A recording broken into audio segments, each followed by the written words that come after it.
Masumwela takenga yo soko inga ya makena yo la singa la mbaya sika à la croix tu as tout accompli, tous mes péchés sont pardonnés. My life gave up my shelter, we cannot go far from your spirit. Oh, c'est qu'un amour t'aime, yo ni c'est mon somo, yo so. Oh, c'est ma moya, c'est kaya ya, et nous sommes matemi. Matakolongo langa bolingo na yo azate, oya kolongo langa bolingo na yo, matakolongo langa bolingo na yo azate.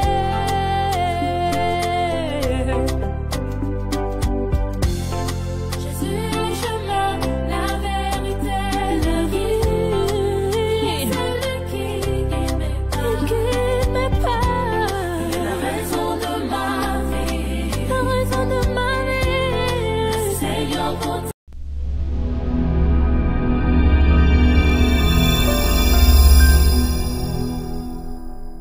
Lisolo ya pasi pe mawa epesingai mutuko soya ko sakarate lisolo oyo bandeko ya France d'abord merci parce que degré bandeko ya France ba ko pesa kama solo ndimelanga ba na besoin batu babika bayoka basango oyo ya biso ba africain ya kambu ya pasi somo pe mawa est-ce que ezalaka kaka nécessaire na ba festivité na ba fête ya minene lokola ba Noël ba Nouvel An ba Pâques okendaka kaka ko fêter yango na Afrique. Ezali mabete ko fêter yango en famille. Est-ce que ezalaka kaka important soki okei kolala na ba flat hotel? Est-ce que okoki kolala pa na binote? Yaya makambo za très compliqué. Ok ne kolala na famille problème. Ola na flat hotel problème. Tala likambo oyo komeli mwana mwasi congolaise ya Brazzaville ndeko Elodie. Kaka na Pâques oyo même jour oyo Pape à Roma, François Akoufaki, ezali pe jour Elodie Akoufaki. Elodie, mère de 3 enfants, na France, na Paris, akendaka ko fêter Pâques, Noël en famille. Kaka Pâques oyo eleki oyo akei ko fêter yango en famille. Après Pâques, Elodie akufi na flat hotel. Akufi kindenge nini. Eloko nini ebomi Elodie.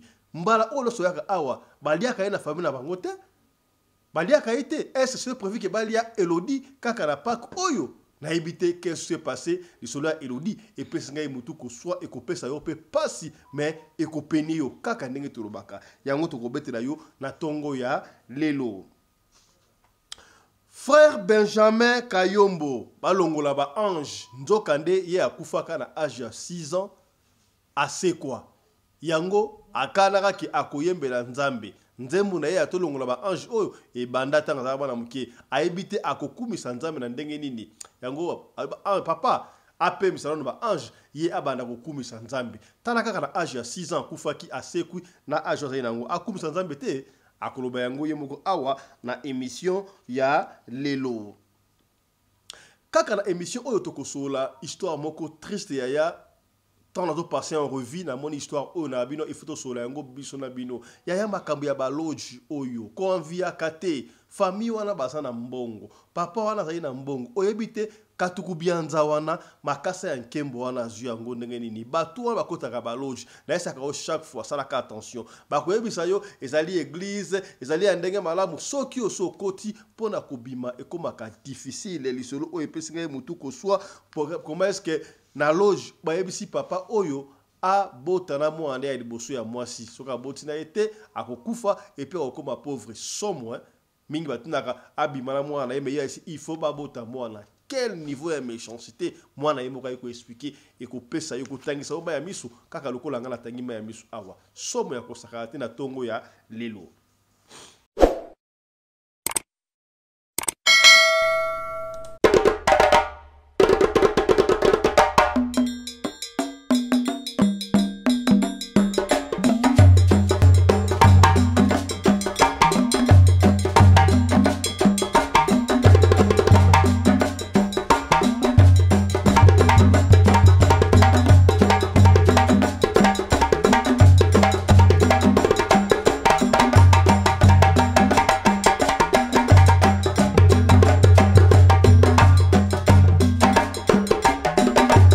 Mobali mbinga na mwina ngolo aboya hydroquinone soki ezotambola basheri bazokwea mayanga na retrouve douce tendresse. Mbote na bino bandeko balandi ya radio Loko télévision bisika nyos to bozwami na lobaka chaque fois merci na bino pe na confiance na fidélité oyo bopesaka biso batu lokola ba mama Emezola toujours présente la première de la classe mama Emezola merci beaucoup papa Samuel Miguel merci beaucoup wala pe na ba oyo ngai na tchaka motema epai na bino on est ensemble bino nyonso tu na tongo yo merci beaucoup nzambe apambola bino bon mardi à tous soki ba liboso yo omona biso kaka ndenge tolobaka to sengi na yo o s'abonner soki o s'abonner au fini cloche notification pour na orataka ba programme na biso ata soki mu kete partout oyo ozali kolanda biso ozala na Tunisie na Maroc na Égypte na Kuala Lumpur na Toronto na Suisse, na Hollande, na Finlande, na Danemark, na Suède, et puis à Maman Bibi. Merci, merci. Ceux qui n'attendent en Afrique du Sud, merci. Na bana oyo ya 8 bank et pas ya puis Radio Lokole comme c'est dans Cape Town. Nous sommes de cœur avec vous. Yaya, tous ceux qui rappelez. Kobo sanate chaque fois to balozongela yango pour la fondation Radio Lokole soutenir ba orphelin na ba veuve.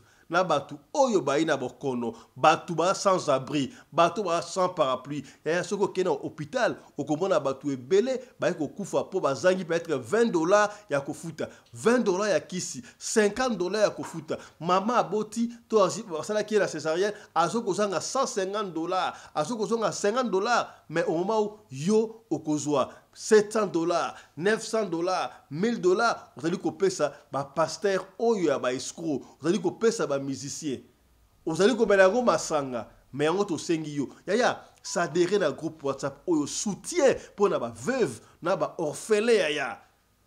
Ne suffit que $1. Vous avez besoin de ça 1000 membres dans le groupe. Imaginez, et que c'est facile pour Nabiso. Sauf que tu as au moins 1000 membres. Na 1000 wana mutu mo ka contribuer minimum. Ata $1 ya pamba yaya.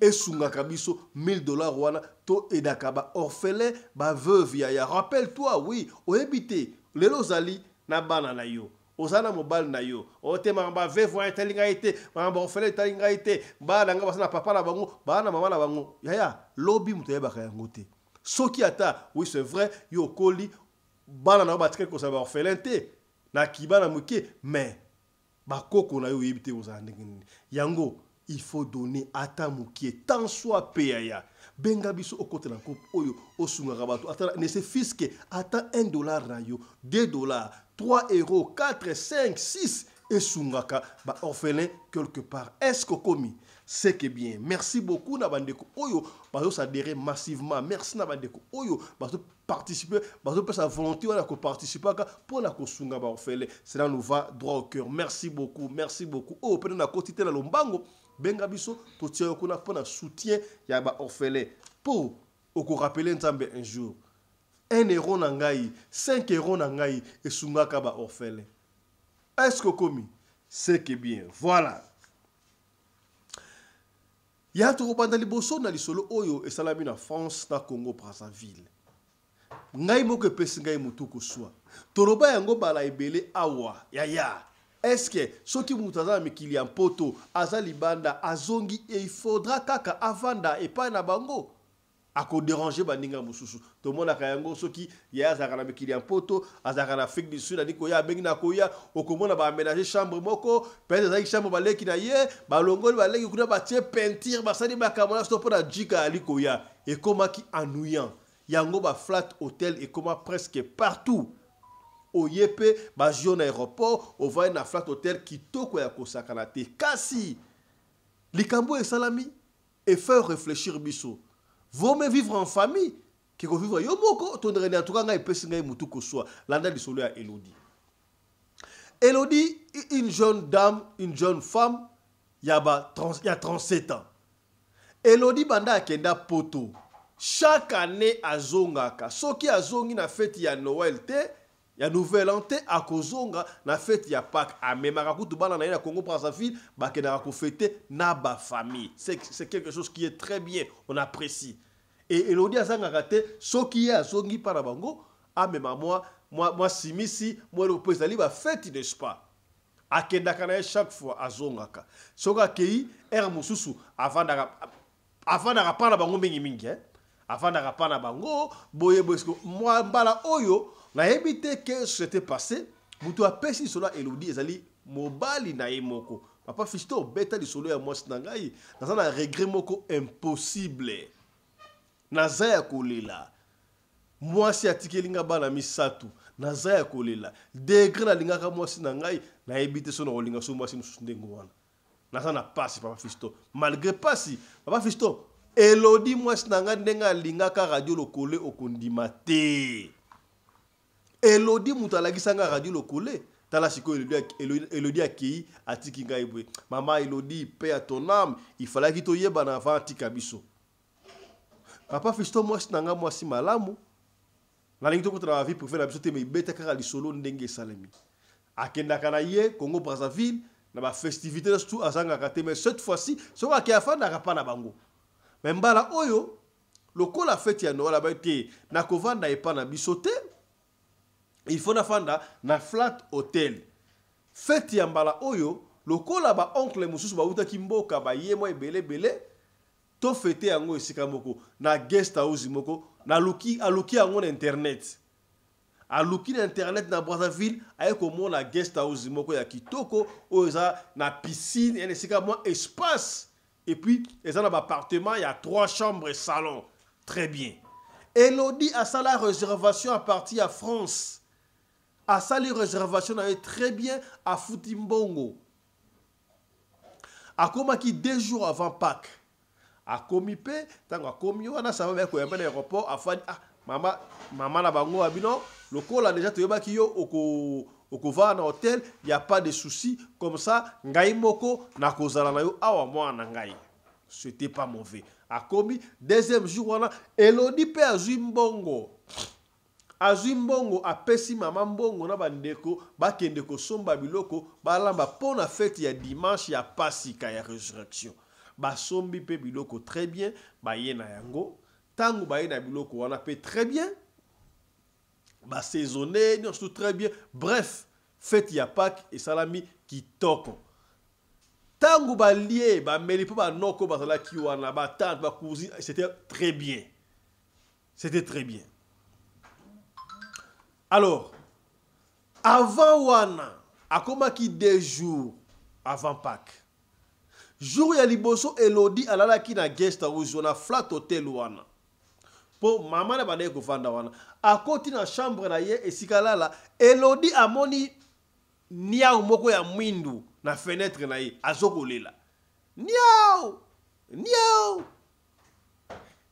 na butaza kolela niao batu babula esprit mabe njoka azokolela chéri na ye mais niao wana Elodie abane ko luka chéri na ye to bande ko luka ndenge ni niao azolela oh Elodie abane ko chester mwana ba fukolo baboni niao ya noir azolela na fenêtre na ye alamuki mbango abimi ake na chambre mama mais niao moko azolela na chambre na ngabo ndenge ni ko na moni niao noir na chambre na ngai fenêtre okangama libanda fenêtre niao olela ndenge ni mama koti atali boy oh niao asate mais niao azala ki wana ah ça va peut-être ba niao ba za rebelle batiki deuxième jour oyo lobi Pasika lelo siko ozwa tanga pesa ki pe mbongo bakene ko somba bloko na butu nango pendant que batu ba saisonner na palais kuna ya bien ça pas quoi ye assister li susu niaou wana zongi sous cette fois-ci amoni niaou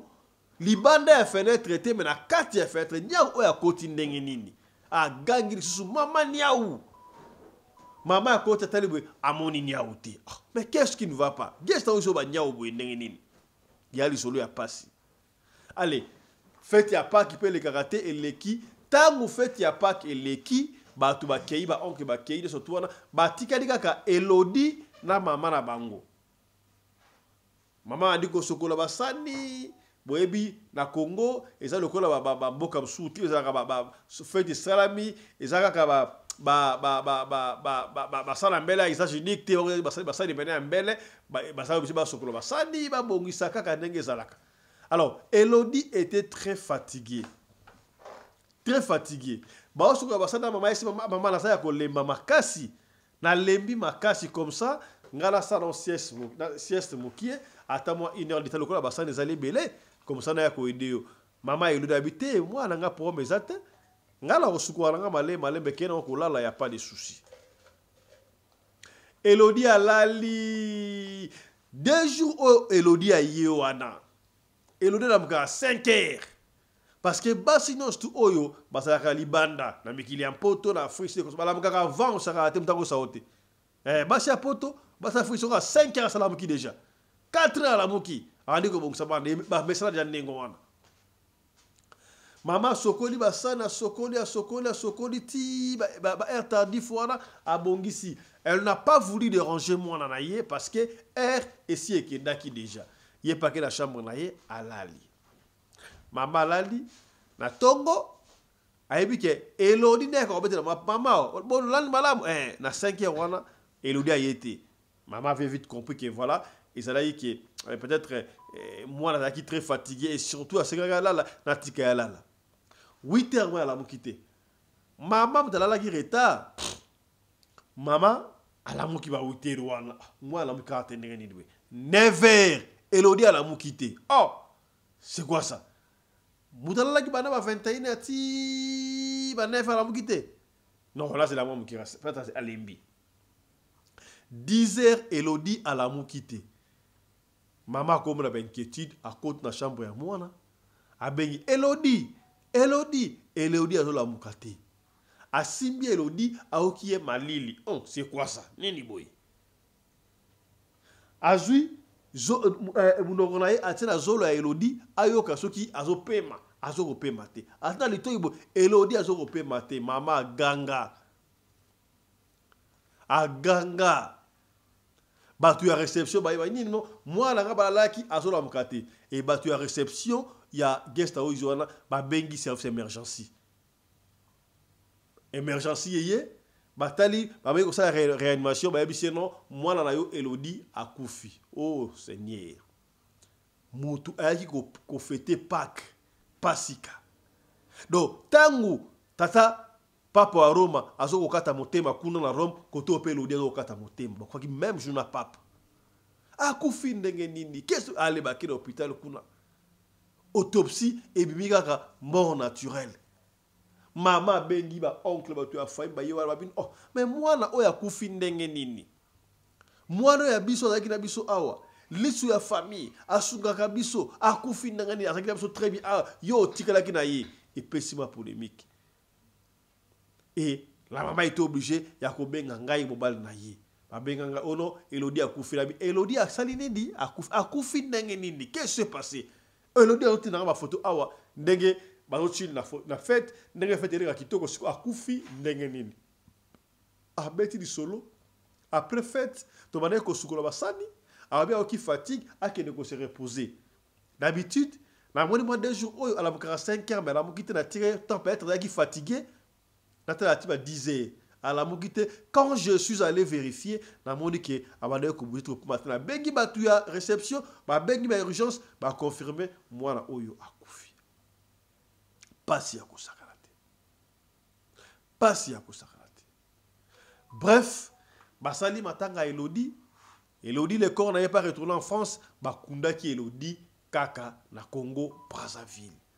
Ba oncle balobi jamais mwana oyo akoki kokufa boye. Ba tout discours de konwango maman Elodie. Mais est-ce que yo mutu bana kolala na ye? Au moins qui ata side mon côté, ya mabe, bana koloba makambu, atiki wa iloba te habité eloko baloba te. Ah! Maman a se rappelé. Abi premier jour Elodie ayaki awa abane ko sieste a benga ganga mama na moni nyao boka noir na fenêtre kuna nyao noir na côté la chambre na mona noir ngote. Deuxième jour même chose, cette fois-ci nyao wazaki na kati na fenêtre na kati na talabo na mona dia wala te. Et si ka nengo troisième jour ngona Elodie ayako kufa. Oh bon ko abi jamais likambo ko lekabo ete. Mwana na biso akoki kokufa boye te. Na esa kabuno babandeko. Isana bato mususu muta kufi, babi sava, nzamba kofuta bango, elega ka nengo wana, nzamba futa bango bisusu babetete. Ndeko na biso akoki kokufa ndengo wate, on doit savoir qui est à la base. Yaya, ba oncle Elodie ba kenda ko luka.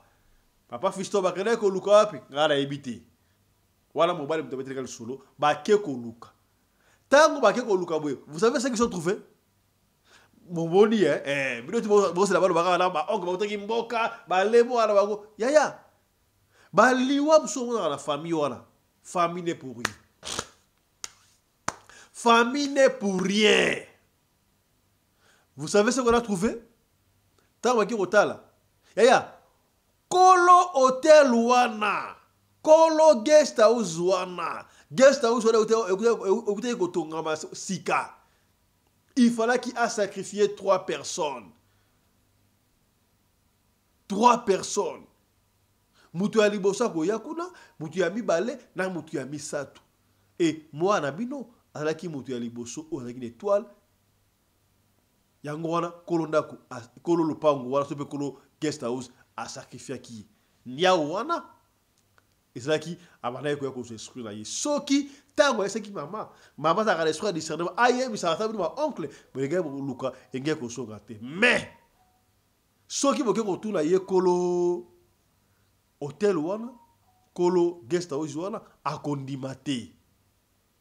Mais aye apesa bango mai moko boya moni mai soki botunie aboko ndima boye c'est ça fa le kolo za yote mela mai o soki ameli mai wana ekizaye akolanda Elodie soki zaye te ekosala eloko moko te. C'est vrai papa Fisto bakenda ba luka kolo flatwa yaya to beta ba flat hotel msusu ce que pesinga mutu ko so est-ce que il faudra ko la ba flat hotel to ko la pa na bino to ndrenini na nyoso wana conclusion ngala zui yaya il faut ko bonde la kaka au comme na chambre d'hôtel au comme na flat hotel zo possession ya mabele wana zo possession esika wana po lo sambwe futaka yaya lo sambwe pola kateo na lo egete okay voyage au comme esika au fa na hotel na guest house na flat hotel au comme wana ya zo possession esika wana makilo ya Jésus a brillard liboso place ma barrière noté mabe kokota. Peut-être maman Elodie sera là où tu as prière et nga comme elle a été. Tango bazongi ba oncle très fâché ba kena ko kolo guest house wana. Papa, midi à 14h yo makambo sali to yebi yango. Mwana biso o asunga biso likundi ya famille. Aye to fêter Noël, Pasika. Yo préféré olia mwana o ya biso pour na business oyo ya bato ebele ba kufande ngo kati famille ka famille te hotel avanda ki wana to penio ka o sa di lokole sala attention kolo fa hotel wana ga wangana ga banda ko wangana boy hotel ukuta ozo wangana ça va le kambute mai yango moni mai oyo mela mai oyo soki eza yote mela mai oyo. Elodie, une jeune dame très gentille, ba bengi na batu ya quartier tout et pesa qui panique au sakalate moi na poto akufi na flat hotel ya moi si lisusu oyo to zaki na fête lobi akufi tant baki kotalisa o kolo hôtel mutale pour la succès hôtel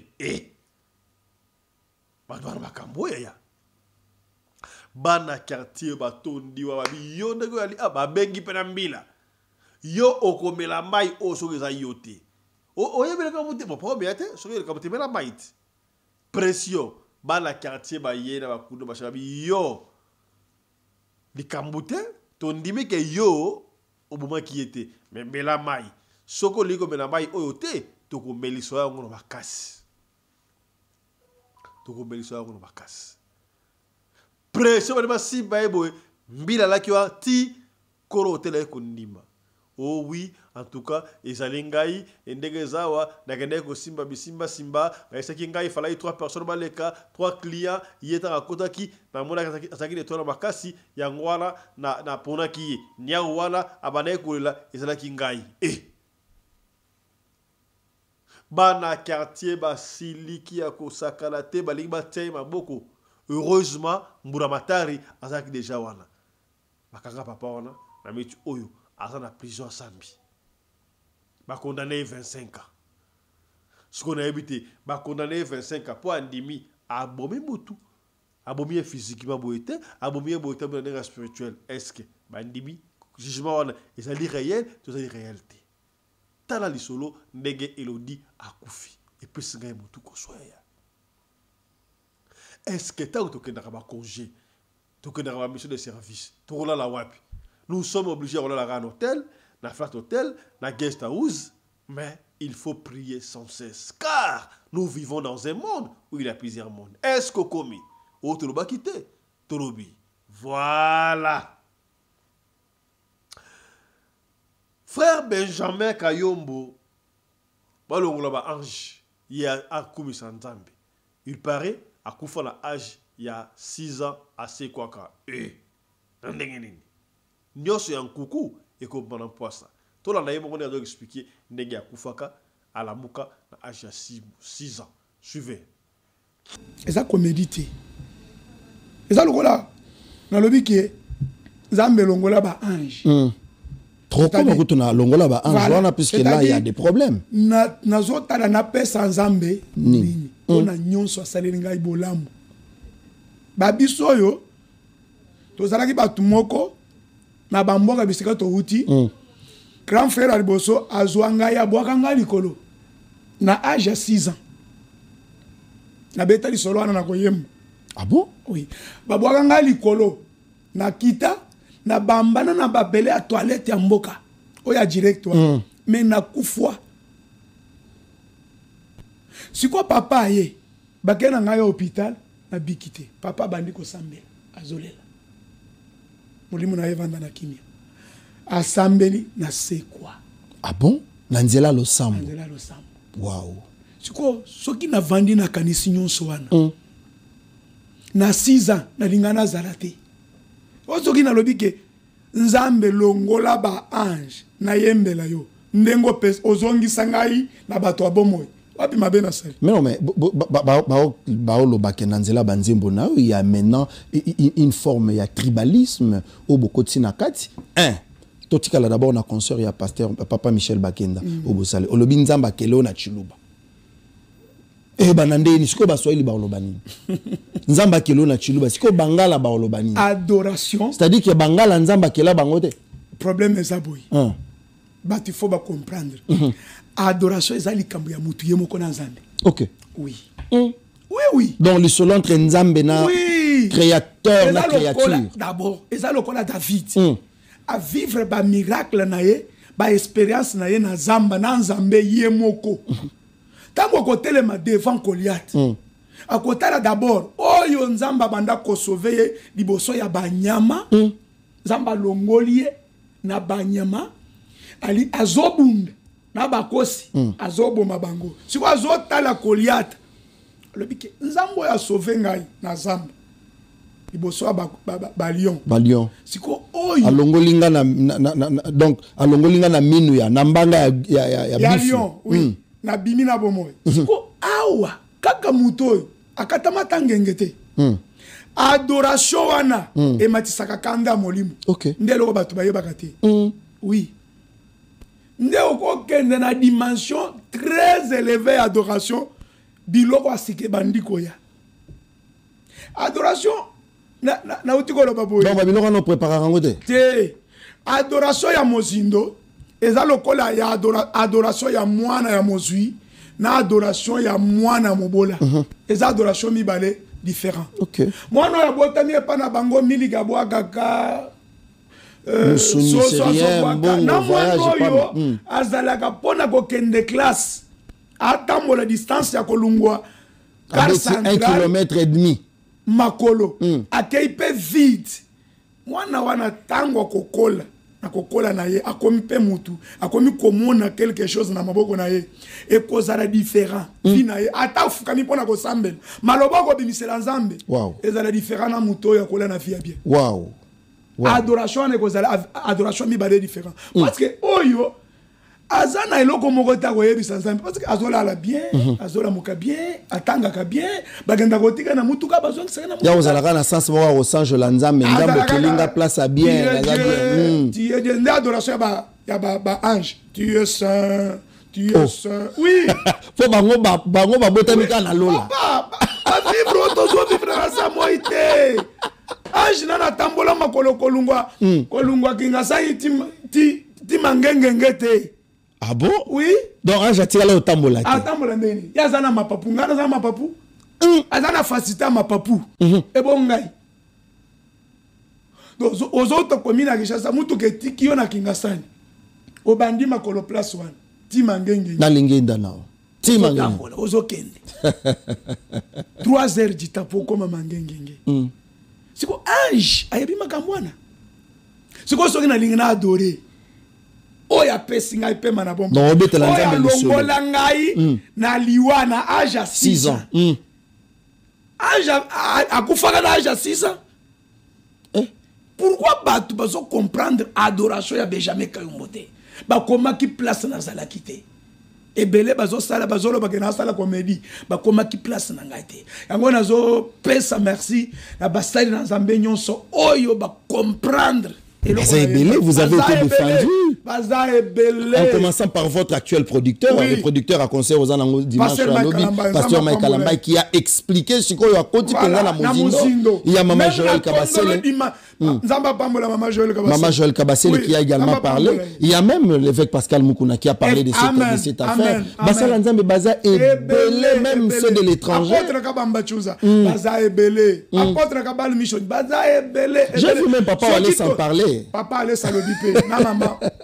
Na maman j'aime. Ce qui toque sur un message. Tata de la fin. Il y a le prophète William Branham.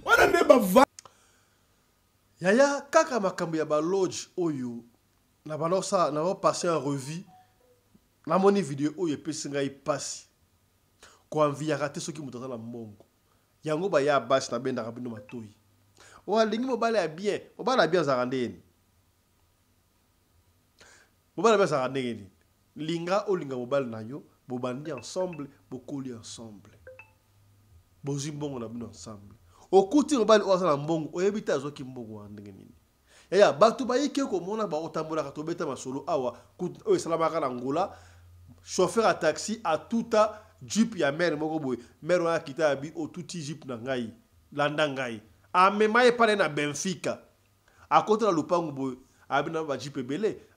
Alors que ba jeep nzoka ba circuit. Là dehors c'est très compliqué. Bateau mon arabata katuku bianzawana, bata très compliqué. N'enviez pas vie na bango. Eko tinda yo ok donc sala bisala sala. Hier, non avant-hier, to tinda ki no vidéo o ya film moko boy. Akota ki ba secte, ba sengi papa, ba sengi mama, ba sengi bandeko. Ba bandi ko senga ye bana na ye na mobali alombi abi bozwa ngai moko. Fimbo abeta ki yo afima ngubu eza na chaîne na biso. Soki okoti kuna batuana basala ka bakambo et que na rencontre anormale. Jeune fille qui a témoigné, une très jolie femme, très belle fille. Très belle fille. Alobi bataki na mbongo pa na bango, ba voyagera pas en pamba, papa na bango agata ka bango comme ses doigts. Mais un jour, ba pesa papa na bango condition. Il faut parce que hier jeune fille alaki mwana ya liboso. bapesi ye condition, bapesi papa condition, yo il faut botana mwana na yo ya liboso. Yaya, vini dio. Yo il faut botana mwana na yo ya liboso. Papa zagade ya koyebisa mwana. Et par après, papa yebisa mwana vérité. Yaya, batu wana degré ya motema mabe. Tout le monde a dit abi mana mwana na ye, asana be yai botana mwana na yo. Et banane et pesi mutuko soa et pesi ngai passe di solo oyo nali ko expliquer yango te yo ka mwana ondenge mo ka expliquer ngai pesi ngai mutuko soa. Yaya, là d'ailleurs c'est trop comme c'est très compliqué. N'enviez pas bato mon ralibanda wana. Comment les minutes? N'enviez pas. N'enviez pas, n'enviez pas. Yaya passe. Tout le monde a ba condition belé. Condition boy. J'avais un ami avec la solo abino azalaka na mninga na yebo boye papa na bango ki muta lodge de surtout kuna para bango zaka normal et para bango loki ko sangana ezalaki dango quelque chose de facile maman na bango abimaka na bango papa na bango abimaka na leki na basi ezalaki normal para bango et bazalaki no porte-monnaie ba bien portefeuille porte-monnaie magique soki maman abimela ba na mbali. Donc maman la bango amina bango et papa la bango amina baleki na bango ndikwana mbongo ezali kokota ba wallet magique ezali kotunda ba condition ya bosoto boyaya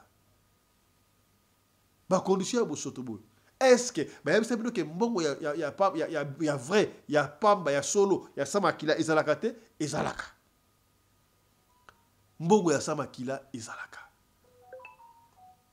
mbongo ya logique ezalaka il faut prier sans cesse. L'endroit du solo oyo et qu'on peut sortir mutu que soit kaka ndenge pesi kay mutu que soit tout l'endroit ensemble mission na bino suivez. J'ai 22 ans, je viens d'une famille riche, très riche même. Mon père a 64 ans. C'est un homme influent, un membre du gouvernement. Mon papa a tout, l'argent, relations, en tout cas, il est bien posé. Depuis toute petite, j'ai toujours été sous son aile, admirant son beau travail. Je suis tellement fière de mon papa que vous ne pouvez pas imaginer. À chaque vacances, c'était pareil, une routine de luxe à laquelle je me suis habituée. On est soit en vacances à Londres, à Bruxelles, à New York ou même à Paris. Chez nous, tout est réglé comme du papier à musique. Chauffeur personnel, des villas partout dans le monde, des hôtels de luxe. J'étais l'aînée de la famille, la préférée entre mes frères et sœurs. Mais un jour, tout a basculé. Ce jour-là, mon père m'a appelé dans son bureau et ce n'était pas inhabituel pour nous parce que tout le temps, je passais au bureau où mon papa m'appelait pour venir prendre de l'argent ou pour régler certains problèmes. En tout cas, rien ne m'a alerté qu'il allait se passer quelque chose. Arrivé dans le bureau de mon papa, il était assis mais il était bizarre. Il m'a demandé de m'installer, je me suis assise, je le regardais. Mais bon, je vous jure que les conversations qu'on a eues ce jour-là, même quand je dors, je m'en souviens. Lorsque je me suis installée, la première question que mon papa m'a posée, c'est « Est-ce que tu m'aimes ?» Et je lui ai répondu « Oui, bien évidemment que je t'aime. Tu es l'homme de ma vie. » Mais dites-vous que je lui ai répondu sans hésitation parce que je ne m'attendais pas à ce qui allait suivre à cette question. Il m'a encore posé une deuxième question. « Est-ce que tu aimes la vie qu'on mène? Les voyages, le luxe, toutes ces belles choses que je t'offre. » J'ai répondu, « Oui, papa. Pourquoi tu me poses cette question? » Dites-vous que lorsque je lui ai répondu, il a souri. Mais à travers ses yeux, je sentais une inquiétude. Il y a un truc qui n'allait pas. Donc il a continué avec ses questions. C'est en ce moment-là qu'il m'a sorti cette phrase. « Tu sais, ma fille, rien n'est gratuit dans ce monde. Tout a un prix. » J'étais confuse. Dans ma tête, je me suis dit, « Quel prix? » Tout semblait si parfait, si facile. Pendant que j'étais dans mes pensées, j'entends cette phrase. Je suis dans une loge mystique. Tous ces privilèges que nous avons, ils viennent avec des sacrifices. Et maintenant, c'est à toi de faire un choix. Si tu veux que cette vie continue, tu dois m'aider. Sinon, je vais mourir et vous allez devenir pauvres. Dites-vous que je regardais mon papa. J'entendais tout ce qu'il disait. Mais dans ma tête, ça n'avait pas de sens. Dans ma tête, c'était comme si ce qu'il disait, c'est moi qui l'imaginais en fait. C'était pas réel. Mon papa s'est mis à pleurer. C'était la première fois que je le voyais pleurer. Sinon, vous dire que c'était la première fois que je voyais ses larmes couler. J'ai donc répondu, Mais papa, comment je dois faire un choix moi? Comment on va redevenir pauvre? Pourquoi tu vas mourir? Et là, mon papa me dit, à moi sa fille, que sa loge mystique lui demande de faire un enfant avec moi, sa première fille, pour que notre richesse reste toujours intacte et que mon père ne meure pas. J'ai donc crié. Quoi? Mon propre père? Faire un enfant avec moi? Ah non, je n'y crois pas. Papa, qu'est-ce que tu racontes? Tu es sérieux là? Je me suis levée, tremblante. Je n'arrivais pas à croire tout ce qu'il a dit. Mais dites-vous que mon papa m'a calmée d'une manière dont j'étais tellement terrifiée que je ne croyais pas ce qui se passait en ce moment-là. Et il me dit, tu as 1 mois pour prendre ta décision.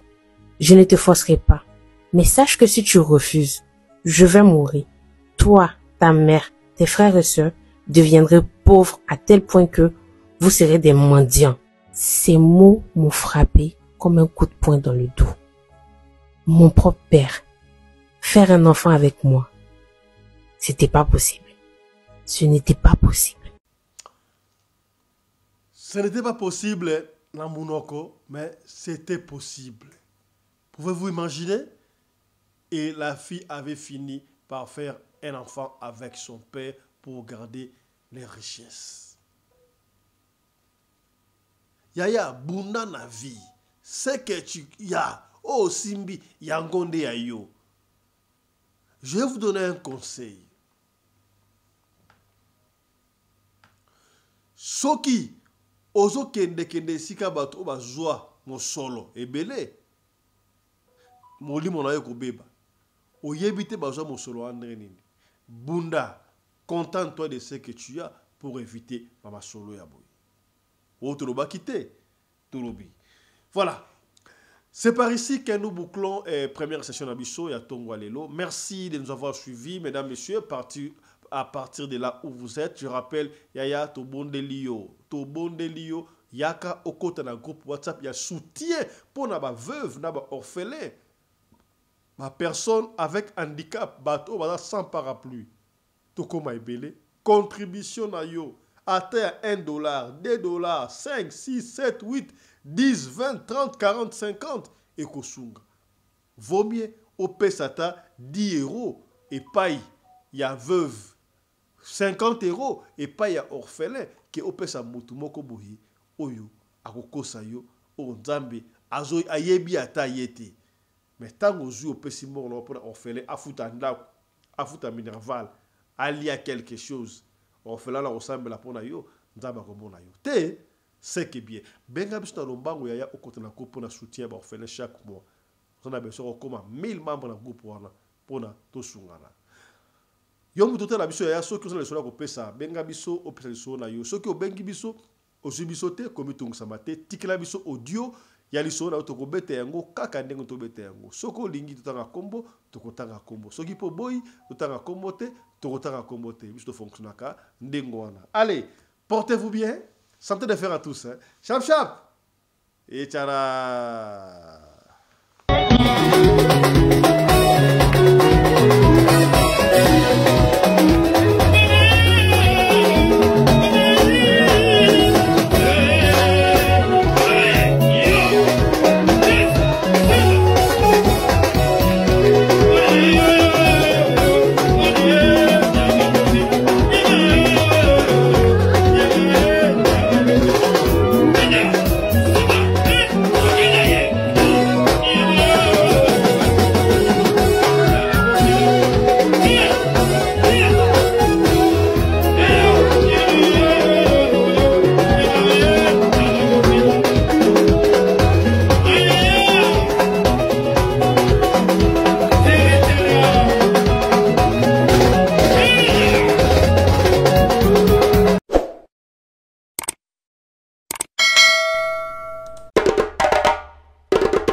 mobali mbinga na mwina ngolo aboya hydroquinone soki ezotambola basheri bazokwea mayanga na retrouve douce tendresse affection epa na yo